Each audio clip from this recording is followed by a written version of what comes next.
Hi, I'm Ruben Saltzman with Structure Tech Home Inspections, and today I have a short rant for you about venting clothes dryers through the roof.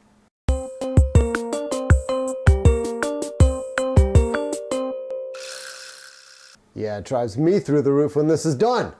No, but seriously, this is something we see done all the time. This has been a trend on newer homes. I'd say for the last 20 years or so, builders have been putting laundry facilities in or near the primary bedroom so people have easy access to their washer and dryer. It's great, I love it, I wish I had that in my own house.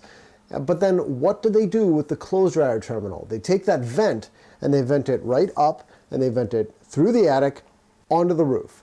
There's a whole bunch of reasons why to not do that, and I'm not going to go through all of them, but I'll go through two really obvious ones. Number one, if you're in a cold climate like Minnesota, venting any warm terminal onto a roof increases the potential for ice dams. You're going to melt a ton of snow every time that dryer runs, and then the water's going to run down, it's going to freeze again somewhere, and you have the potential for an ice dam forming in the middle of your roof.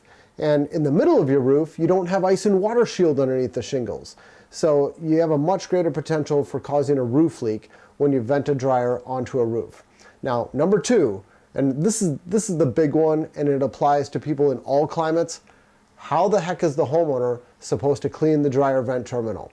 These dryer vent terminals need to be cleaned on a regular basis. I'd say annually, depending on how long of a run you have for your dryer duct. The shorter the run, the more velocity you're going to have at the terminal and the less likely it's going to need to be cleaned. But if you have a really long run, especially something running up through an attic space, you're not going to have as much airflow and it's going to need to be cleaned more frequently. So who's supposed to do this? That's my question. To the builder, to anybody who's designing a house where the dryer terminates on the roof, who's in charge of doing this? Bottom line is it needs to get done. Maybe the homeowner is supposed to get out a ladder and climb on the roof and do this regularly.